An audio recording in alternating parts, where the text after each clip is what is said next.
Hey there, it is Rachel, and chances are if you are watching this video or anything similar to it, you are someone who wants to do better. You want to do better for your child. You want them to feel better. You want them to act better.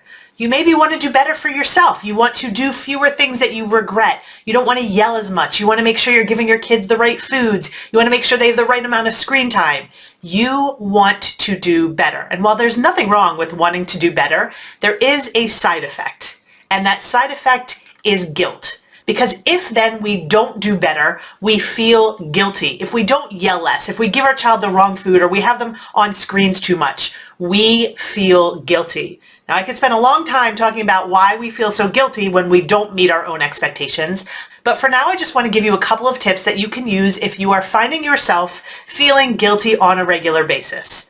The first tip I have for you is to check your measure of success and ask if it is realistic for you. So if your goal is to yell less and it's making you feel guilty when you're not yelling less, ask yourself, is it realistic for me right now, where I am, with the resources I have, the amount of time I have, is it realistic for me to stop yelling as much?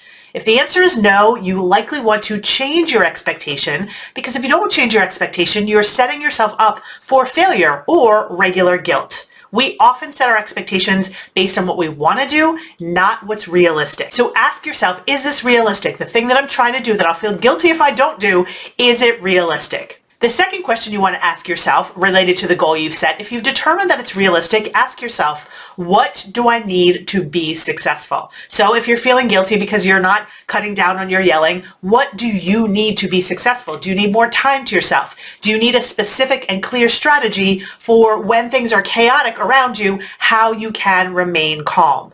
Ask yourself what you need to be successful, and then once you figure out what you need to be successful, go back to, is it realistic? Can I give that to myself right now? If you want to feel less guilty, don't make your measure of success, I'm going to change in this way. Make your measure of success, is what I'm asking myself to do realistic?